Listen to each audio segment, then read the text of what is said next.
Good morning and welcome to the Center for Divine Love. We are located at 3617 Wyoming in St. Louis, Missouri. My name is Reverend Dr. NiaNah Tumpe, and I will be here with you on today, bringing forth this service. This is the order of service. We just had Brother Peter Williams. Thank you, Peter. We'll have our statement of being, which we'll do together. Our praise team, Cheryl Brown, Sam Huddleston, Adrienne Felton King, and Jeremiah Allen. Then we'll have science, our divine science principles by Reverend Tia Atkins, followed by a call to higher consciousness. Our meditation today will be by Minister Asar Aten. We'll then have a musical selection with Peter and Cheryl.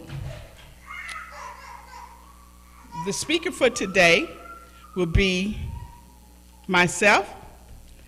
We will have our doxology, our offering by Minister Asar, our divine news by Reverend Dr. Howard Denson, and our closing. Let us prepare for our statement of being. You can say it along with us. God is all, both invisible and visible. One presence, one mind, one power is all. This one that is all is perfect life, perfect love, and perfect substance. I am an individualized expression of God, and ever one with this perfect life, perfect love, and perfect substance.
Take back what the years have stole from me. I'm reaping the harvest.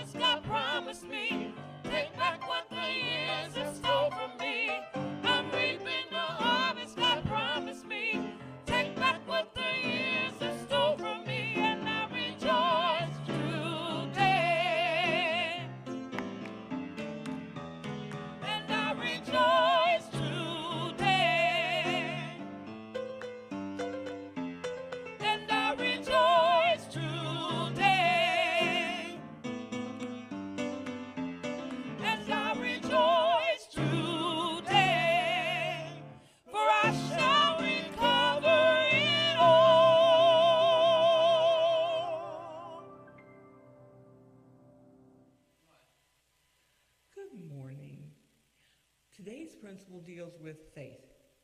And it answers the question, or attempts to, how much faith do you need? Faith is not a competition. When it comes to faith, you should not be comparing yourself to other people. You shouldn't be thinking, oh, so-and-so always gets what they want. They're such a good manifester. They must have more faith than I do. That is not necessarily the case. Everyone has a modicum of faith, and you have all the faith that you need. But faith isn't just about believing that God is. It is about knowing the principles of how to employ God's principles. There are people who not only believe, because a lot of people believe, but it's about getting results. It's about applying principles, about thinking positively, guarding your heart, covering your ears and your eyes, and making sure that you're only allowing the positive into your spirit. And that requires taking action.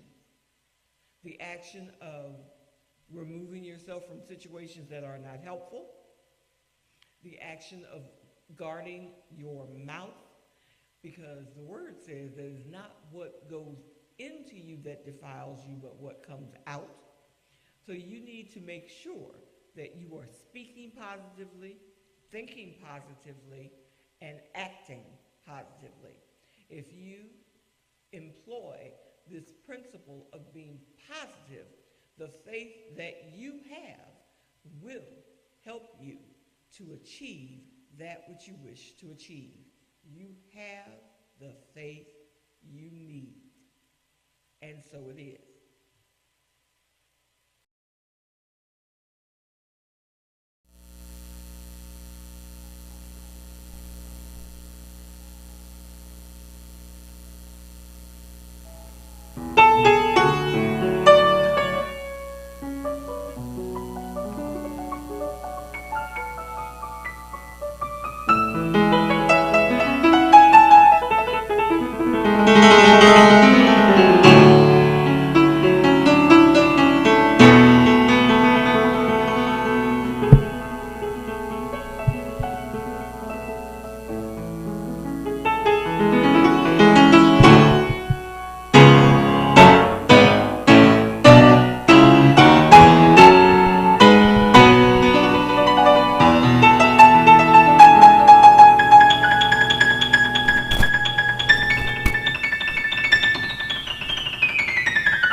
In this moment, in this place, I remember who I am, letting fear and worry fall away from me.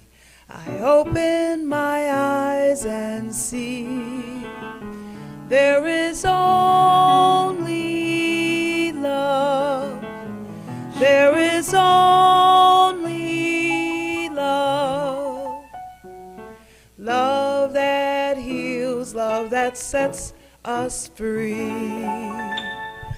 There is only love. Yes, there is only love. Welcome. We are so excited that you have decided to join us here in the sanctuary and across the virtual airwaves.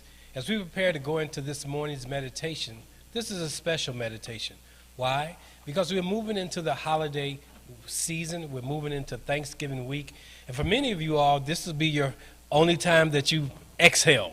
So right where you are this morning, take a moment, look around, make sure you're in a safe space, and believing that you are, simply close your eyes and take a big breath in through your nostrils, holding that breath, allowing it to do what it's been designed to do. Now exhale through your mouth all the way down. Breathing is a way of centering ourselves, so right where you are, continue to breathe in and out as we go into this morning's meditation. Today, we are grateful to reap a bountiful harvest of love and joy. We give thanks for many blessings, especially for the love of God, source, divine intelligence, and all the wondrous ways in which that love manifests. We're grateful for our family and friends, for those who give our lives meaning and depth. We're grateful for the roof over our heads and for the comfort of warmth and security. We're grateful that our cups overflow and that we can bless those who appear to be less fortunate than ourselves. We're grateful for the food to have to eat, food that nourishes and keeps us in health. Mostly, we're grateful for the presence of Source in our lives and the awareness that Source is not only around us, Source is within us. From our divinity, we give thanks for prosperity, peace, joy, the sweetest blessings we could ever want. Our scripture meditation this morning is supported by the 100th division of Psalms, verse 4.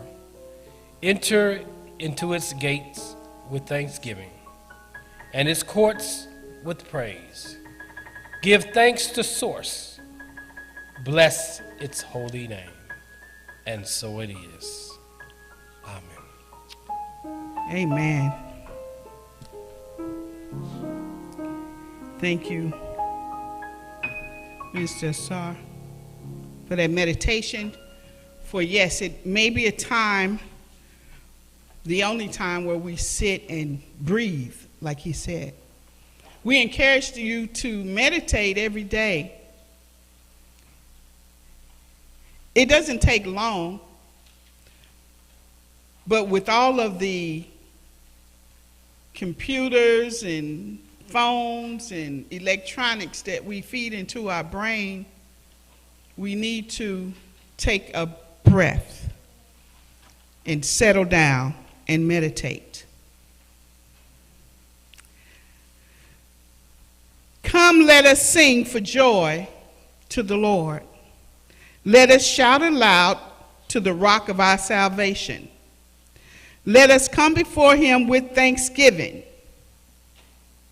Let us come before it, Source, God, with thanksgiving and exalt him with music and song.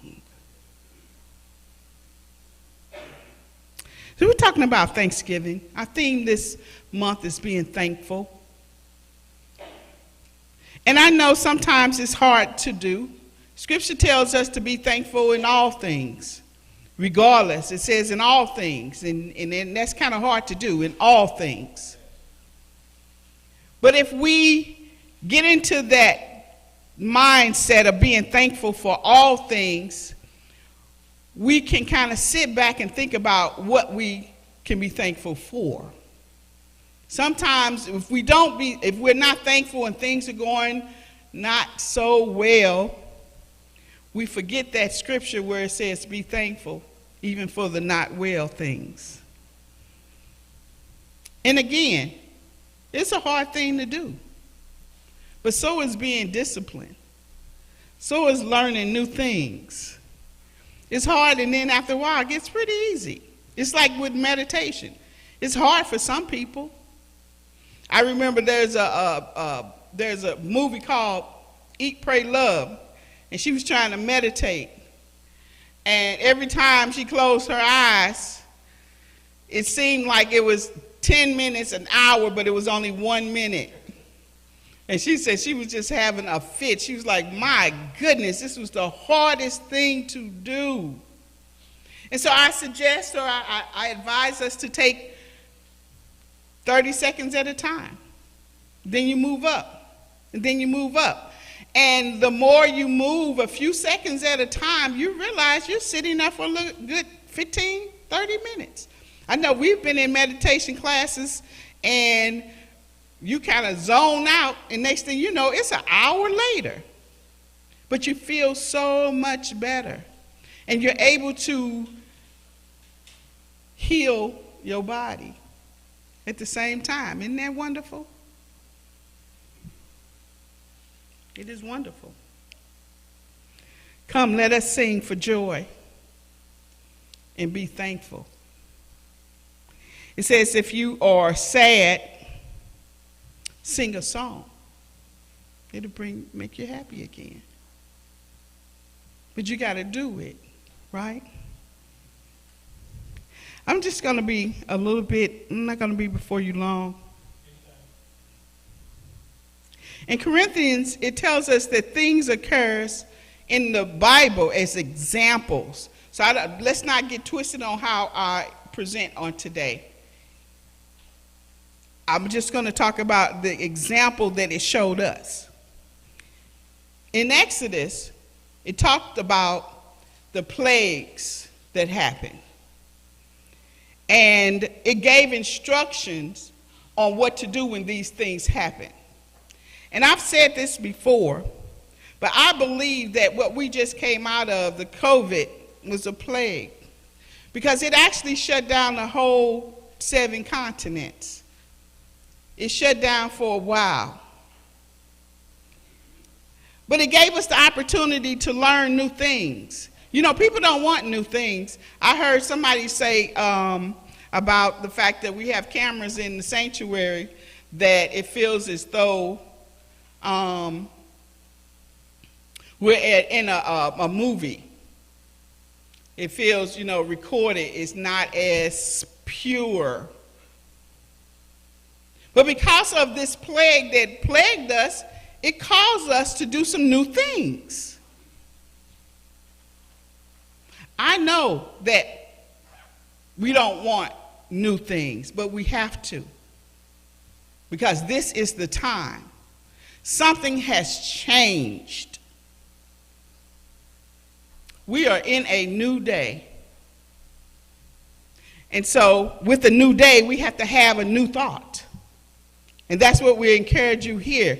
We're talking about a new thought. See, in Exodus, when the plague was going to kill the firstborn of every family, including animals, the Spirit told them to close the doors, to lock in, to shut in, to buy just enough food or prepare just enough food for them in the household. And if you had more than that, then to share. And don't come out until it's over. And another thing that it told them to do is to put the blood over the doorpost. Now, I remember a couple of weeks ago, I believe, or last week, when Minister Asar spoke, he was saying about how the scriptures are read and how we have to take them in a different way. Now, the doorpost and the blood, I'm not telling you to go put no blood over the doorpost. I said I was saying this as an example. Those of us in another church, we say that blood is Jesus. Oh, you was talking about there's no chosen people, no special people. Because all the people are God's people. But for those who listen or understand or follow instructions, that's when the things happen for you. Because there are instructions. And there was instructions during our plague. He said, shut the door, don't come out, be careful if you do. And some of us didn't. And we kept on going as if nothing happened. And so then, destruction. Because we didn't follow directions. I pray that this is over. I'm hearing that it's coming up again. But I'm praying that it's over. And it will be over when we follow God's instructions.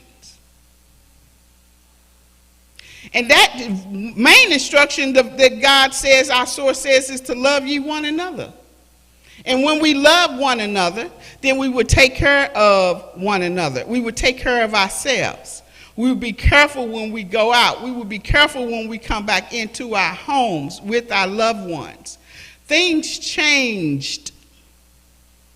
People got different types of jobs now. They got jobs from home. They don't want to go out. The big business people understand that they save money by allowing people to do business at home. They don't have a big overhead. There's more people working, being small business people. You know, we got the Instacarts now. We got Marbles Mobile. We got people we can just call now. It used to be for folks who had money, they can call and get groceries brought to them. Now anybody and everybody can do it. Things have changed. It's time for us to change. When Jesus came out walking, they say, Jesus, why aren't you fasting today? He said, are you asking me why am I not fasting on this Saturday? He said, I could have sworn I saw you guys with the long robes last Saturday pulling a mule out of a hole. I think I saw that. Why wasn't you fasting? Because y'all not supposed to do any kind of work now. You see, he said, this is a new thing. He said, I am the Sabbath. They say, okay, well, Jesus, why come your men are not washing their hands? Why are they eating on this day? He said, well, wait a minute. He said, wait a minute. I do remember what you preach about. David and his men ate the shewbread. They wasn't supposed to eat that. That was for the priest. What about that? He said, I didn't come to tear down the law. I am the law. I came to fulfill the law. See, it's a new thing. It's a new way of thinking. We have to think a new way. We have to understand that the God we serve is not a God that, if we make a mistake, we're going to hell. So a lot of people won't even come into the church house now because they're scared. See, we preach freedom here. You're free to be whoever you want to be, how you like to be. Because guess what? It's between you and the source, not between me and you. I myself don't care what you do, because you, if you believe it, have to go before him yourself. I ain't going with you. You got to go yourself. And all we say here is to love one another. And when you love one another, you're going to respect one another. You're going to encourage one another. You're going to be peaceful with one another. You're going to teach one another. That's what, that's all we say here. That's it. Love God, God loves you. God loves you whether you love God or not. I tell you that we know this because when we woke up this morning, the sun was shining. We know this. And when some of us went to bed last night, before we went to bed, we laid out our clothes, or we thought in our mind, what we was going to wear the next day, or where we were going the next day, or how we were going the next day. Because we have hope. Because we believe. And we believe that God has put that sun up in the sky for us. We believe that. And we believe that the moon is going to come out tonight, or the clouds or what have you is going to get dark. If it doesn't get dark tonight, what are y'all going to do? First thing we say is, oh Lord, what is going on? There is a scripture in there, it's funny. Someone said, Lord, Lord, and the Lord said, Lord, Lord. They said, Lord, help me, and the Lord said, Lord, help me. What am I saying? A lot of times when we call out to God, He say, you didn't call out yesterday? You didn't say thank you yesterday? I'm hoping that you all understand what I'm saying about this. God says be thankful in all things. It's hard to be thankful for COVID. It's real hard. But it's some good things that came out of it. It's some new things that came out of it. If it didn't do anything, it taught us to either love the one you're with or not. It taught some family time with our children. Didn't have a choice. School shut down. I was reading this morning how, those that's less fortunate in finances had it pretty bad, and it was mostly women. And the reason being is because the women had the children, and they had to make a choice. You either quit your job, take care of the kids. And that's what they had to do, or what we had to do. But then it brought out some creativity in a lot of women. They started to create and start to work for themselves. Those who heard the instructions to give thanks. To give thanks. Sometimes all we have is a piece of bread. Give thanks.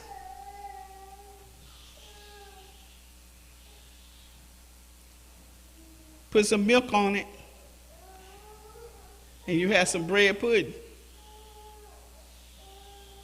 Right?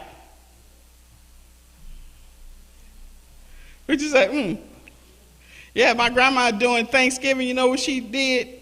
She made cornbread for the dressing. But she always set some cornbread aside and put milk in it. I ain't like it, but that's how she ate it. You all ever had that? Buttermilk and cornbread. That's being thankful. Y'all understand? She's just going back on what she used to do when she didn't have the other stuff that went in dressing. She put the buttermilk or the milk in the cornbread and was thankful. That's what I'm trying to say. A lot of times, someone right now, listening to us right now, you might not have a job. Meditate, pray. And guess what? I'm not saying that somebody gonna knock on your door and say, here's your job. I'm saying meditate and pray. And think about what you know how to do. Some people just talk. Then there's somebody that needs to get up and talk. Some people can draw. Some people can dance. Some people can sing. Then do that. A closed mouth will not get fed. I just come to give thanks to everyone here. I come to give thanks to God for my health, my strength, my being. I give thanks to God for my children, my children's children, and my children's children's children that I may not be able to see, but I know that they're going to be here. I give thanks to our ancestors that was here before us, on whose shoulders I stand right now. I give thanks to you all and to all of the people here that make this possible. Giving thanks to the people that built this beautiful sanctuary, that started this beautiful new thought. Giving thanks. And I just ask that you give thanks. That you give thanks. No matter what you're going through, give thanks. And not just in November, not just in December, but every day, all day. And I promise you, it will help you get over the hump. I promise you. The scriptures tell us if we are sick, say we are well. If you are weak, say you are strong. If you have no money, say you have money. Because the more you say, I don't have, I don't have, I don't have, I don't have, guess what? You don't have, you won't have, you won't have.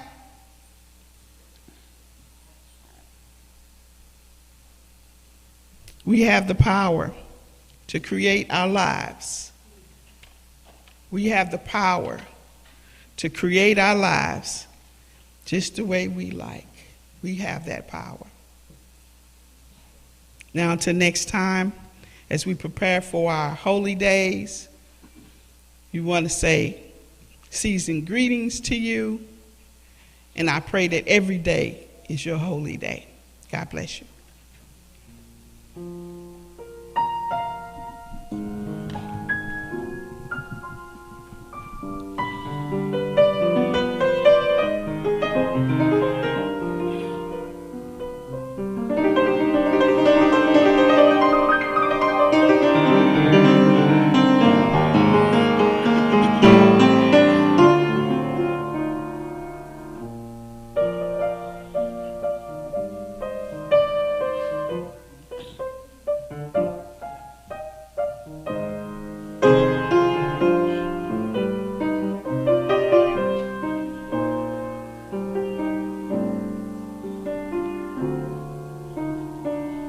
How do I say thanks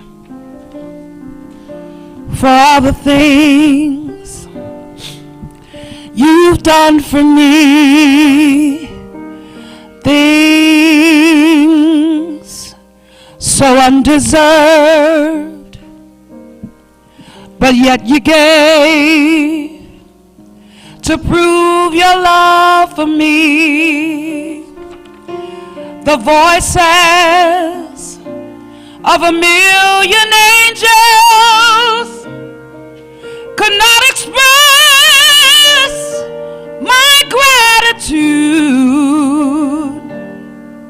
All that I am and ever hope to be, I owe it all to thee. To God be the glory. To God be the glory. To God be the glory for the things He has done.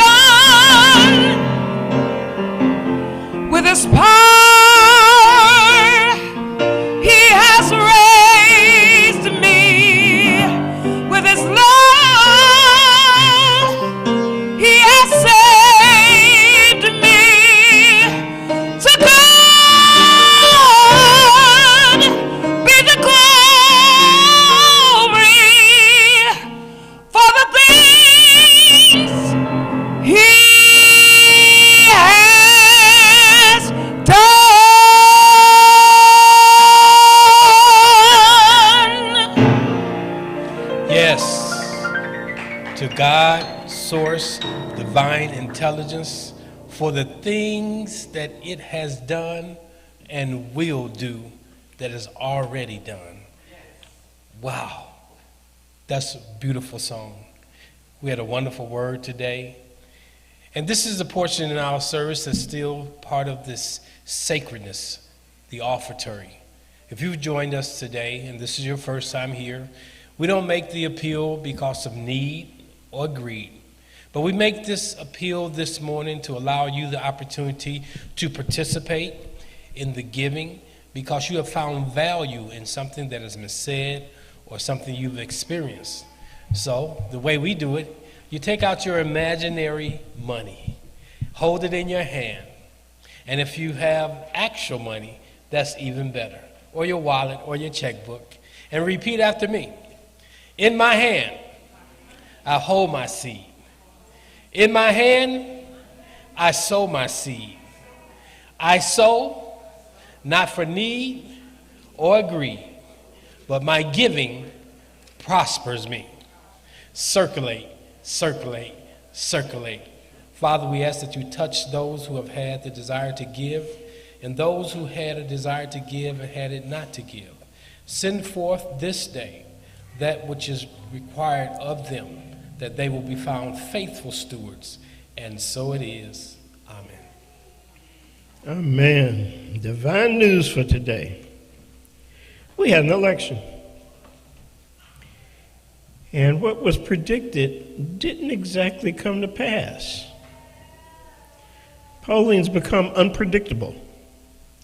But what we learned is that every vote counts more than ever. It would have been easy to believe the polls that said mega Republicans would sweep Democrats out of control of both the House and the Senate. Yet it didn't happen because people who care about democracy showed up when folk thought they wouldn't.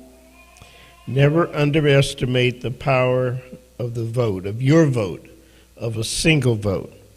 Amen, and so it is. How many? How many must die of gun violence? How many more of our children must die of gun violence? In many states, you can walk down the street with a loaded AR-15 in plain sight, yet there is no crime until the trigger is pulled. Does allowing this bring more heaven to earth? Or are we failing God and letting illness and evil reign? Talking about good news. Jesus, our way shower, often made time, especially during times of trouble, for prayer and silence, to still his mind and return to a full awareness of God's presence. Jesus said that we are not designed to carry the burdens of our worldly experiences, but instead should give them to God, who knows what to do with them, freeing us up to do the work we really were meant to be doing, to focus on our dreams and goals, to work hard and keep our side of the street clean.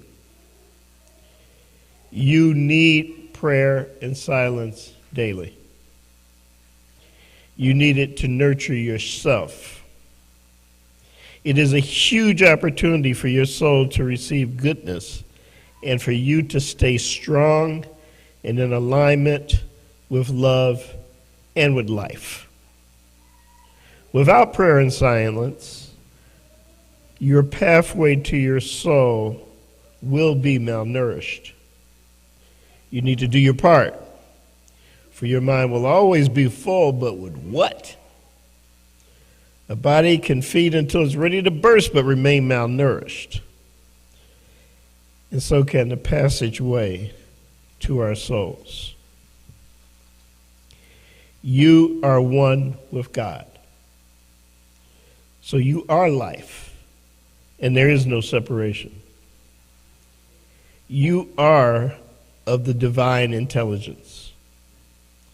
You are of all creation. You dwell amid the splendor and beauty of infinite love. You are a creative spirit expanding from absolute goodness. Your imagination has purpose, and you have been given authority over your thoughts, your ideas, your emotions, and your actions. You have been given permission by divine love to create from love, wisdom, and grace. You are made a part of God, by God. So, you are one with God. And so it is. And what good news is that? And how thankful should we be? Amen.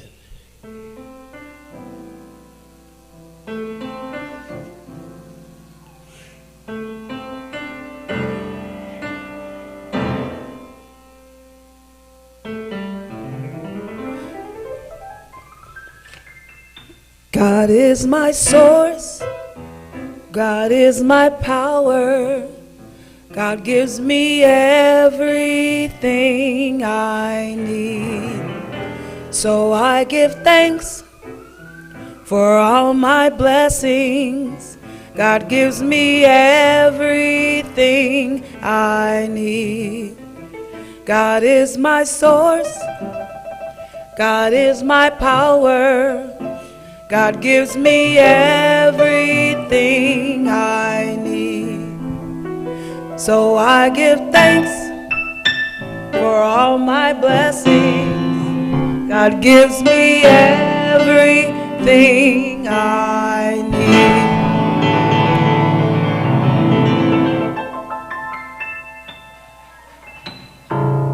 I have been instructed by Reverend Dr. NiaNah Tumpe, our leader, to close out the service this Sunday as she goes down to make sure that all is ready for our Thanksgiving feast. Hope you enjoyed our service as much as I did. We believe that we are doing what God wants us to do, what He has directed us to do, which is to be a visible and viable alternative to those who think that He's a mean and angry God that wants to punish you for all eternity based on what you do on planet Earth, His own creation. We are so thankful that He has brought us together, that He's provided us with the resources that we have, the people that love us, the people that support us, the people who volunteer and make this happen. As we move into the new year, pray for us. Pray for us daily, because we shall, I didn't say we might, we shall step into what we know God is doing a whole lot on social media and on Google search to make people aware that we exist, to invite them to be with us, if not on Sunday morning, to visit our Facebook page anytime during the week that they want to feed from the love of God. Anytime that they want to realize that they are a piece of God. So expect great things of yourself. Constantly express infinite love. For you are love because God is love. And we hope to see you next Sunday. Amen, and so it is.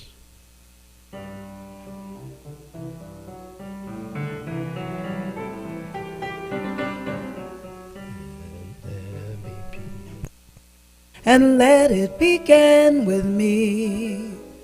Let there be peace on earth, the peace that was meant to be. Family, all are we. Let me walk with my family in perfect harmony. Let peace begin with me. Let this be the moment now. With every step I take, let this be my solemn vow, to take each moment and live each moment in peace eternally.